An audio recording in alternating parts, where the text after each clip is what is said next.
Assalamu alaikum, barakallahu fikum.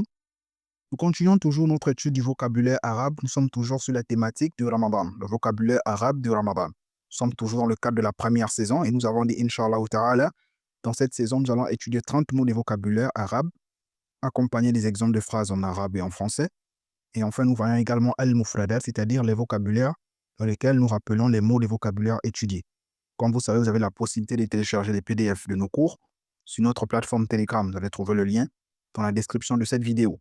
Et nous avons dit, cette formation de vocabulaire arabe ou encore l'étude du vocabulaire arabe concerne le niveau 2, le niveau intermédiaire mutawassit ou encore le niveau grand débutant. Alors, sans plus tarder, nous allons voir le mot du jour. Nabda wa ala barakatillah. Le mot du jour est Sama Yasumu.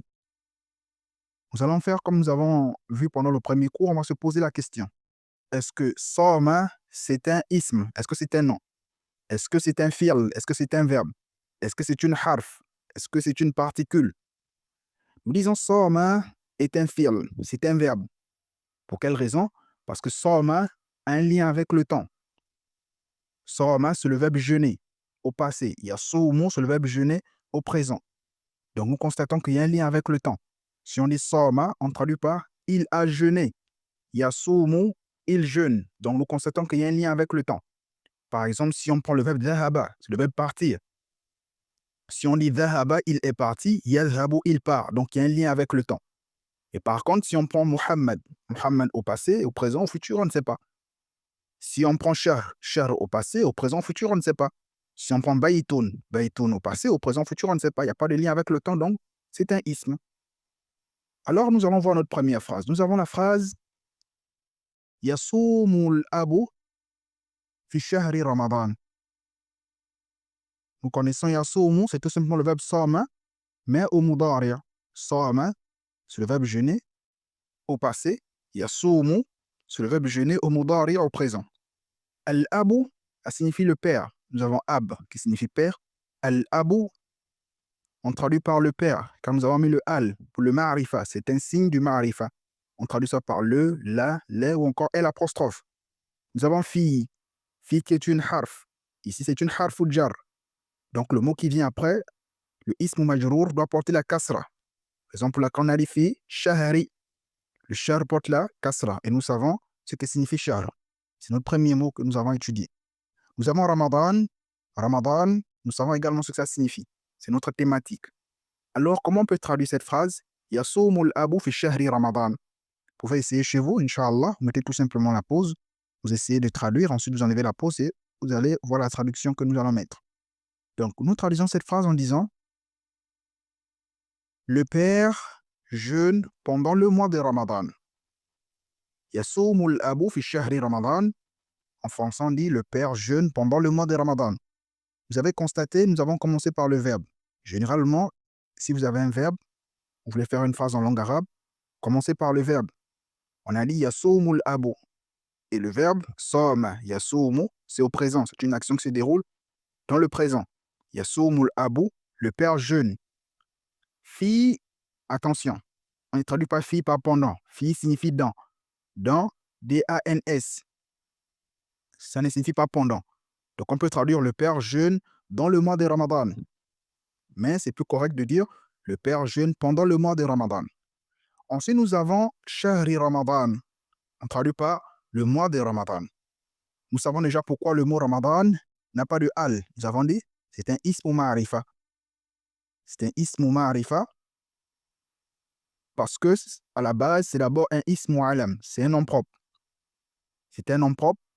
Il n'y a pas besoin de al. Nous avons pris l'exemple avec Makkah. Parler de la Mecque. Si on dit Makkah, par exemple, si on veut dire Makkatu ba'idatun, la Mecque est loin. On ne doit pas dire al-Makkatu ba'idatun parce que c'est déjà intrinsèquement un ismu ma'rifa. Parce que c'est un ismu alam. C'est un nom propre. C'est comme Ramadan. Donc, il n'y a pas la nécessité de mettre le al. Ensuite, on a dit Shahri Ramadan et on a traduit par le mois de Ramadan. Pour quelle raison? Parce que nous avons étudié une règle. On a dit, en langue arabe, une règle qui permet d'écrire le du ou bien d'écrire le de ou tout simplement la possession en langue arabe. Et cette règle, On appelle cette règle al-idafa, l'annexion. Ça permet de créer le du ou bien le de ou tout simplement la possession. Donc si on dit Shahri Ramadan, on traduit par le mois de Ramadan. Nous avons dit pendant le premier cours que pour avoir cette règle, on a deux mots. Le premier mot qu'on appelle le mudaf, l'élément possédé, doit avoir une seule haraka.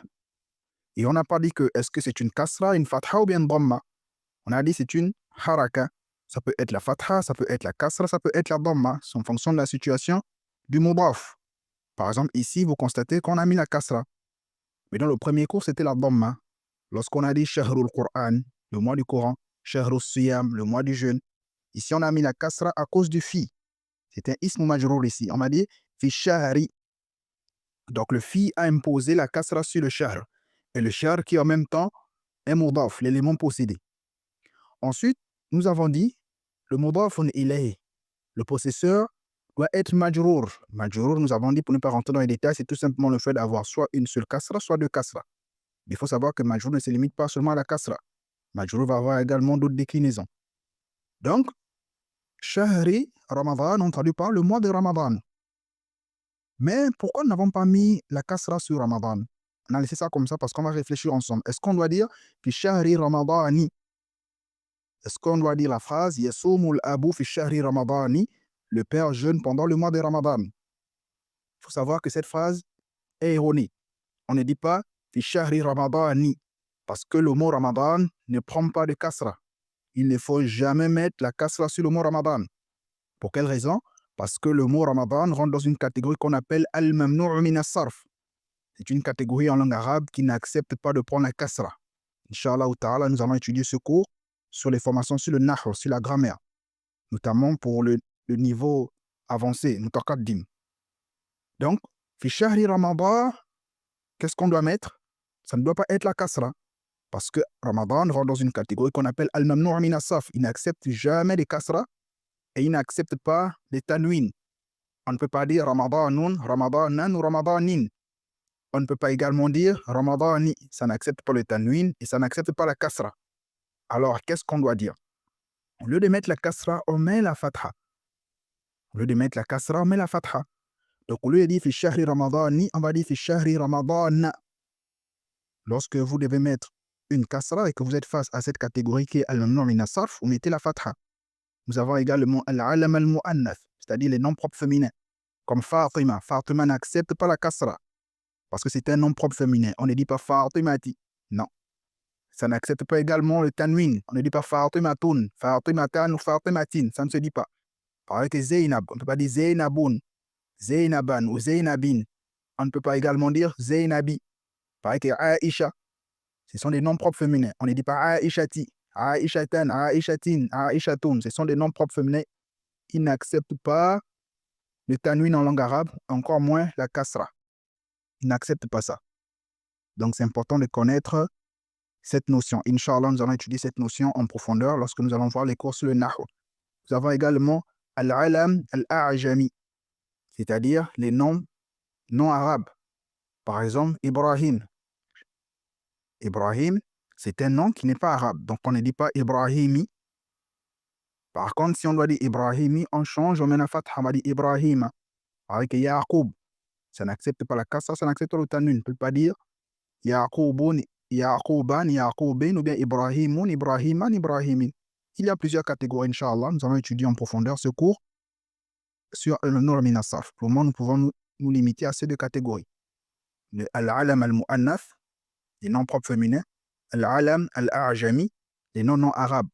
Sinon, il y a encore d'autres catégories, par exemple, les noms qui seront sur la structure mafa'il.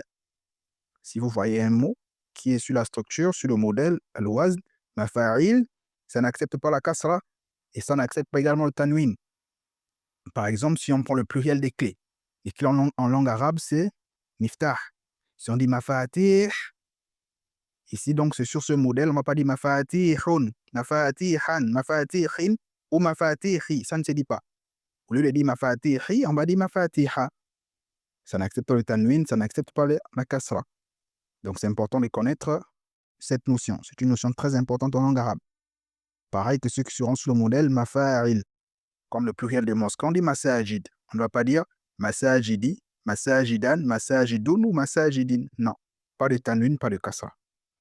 Allah yabarik fikum. En espérant que c'est clair. Donc, qu'est-ce qu'on va dire? Yasumul abu fi shahri ramadan. Na. Pas de kasra, par contre, on met la fatha. On traduit par le père jeûne pendant le mois de Ramadan. Nous allons prendre une deuxième phrase. Nous avons la phrase Sama abi qabla shahri ramadan. Vous voyez ici, nous avons mis Ramadan parce que vous savez déjà pourquoi. Sama, c'est le verbe jeûner. Mais ici, c'est au passé, c'est au mardi ici. Le premier, c'est au mudari. Abi, c'est tout simplement ab. Nous avons tiré la kasra avec le ya abi. Lorsque vous voulez tirer, si vous tirez la kasra afwan avec le ya, abi, kitabi, qalami, akhi, mon frère, urti, ma soeur, ummi, ma mère, baiti, ma maison, ça permet d'exprimer la possession. Le man, le ma, ou bien le main. Par exemple, lorsqu'il dit Sama abi, abi, on traduit par mon père. Qabla signifie avant.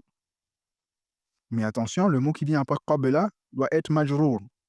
C'est comme le mot qui vient après fi. C'est pour laquelle on dit qabla shahri. Qabla shahri. Qabla signifie avant. Shahri Ramadan, vous connaissez la traduction. Donc, comment on peut traduire cette phrase? Vous pouvez essayer chez vous, Inch'Allah. On traduit cette phrase en disant Mon père a jeûné avant le mois de Ramadan. Sama abi qabla shahri Ramadan. Mon père a jeûné avant le mois de Ramadan. Alors, nous passons à al-mufradat, c'est-à-dire les vocabulaires, les mots que nous avons étudiés aujourd'hui. Nous avons étudié 3 mots aujourd'hui. Nous avons étudié sama, le verbe jeûner, au passé. Yasumu, jeûner au présent. Ab, qui signifie père. Par contre, si je dis mon père, je dis abi, ma mère, ummi, mon frère, akhi, ma soeur, urti, mon livre, kitabi, ma maison, baiti. Ensuite, nous avons qabla, qui signifie avant. Alors, fawasalna ila nihayati dar, nous sommes arrivés à la fin de ce cours. N'hésitez pas à vous abonner à cette chaîne YouTube pour ne pas manquer nos prochaines vidéos, nos prochaines formations. N'hésitez pas également à rejoindre le canal Telegram parce que nous envoyons les cours en PDF sur ce canal. Qu'Allah vous bénisse. Wassalamu alaikum.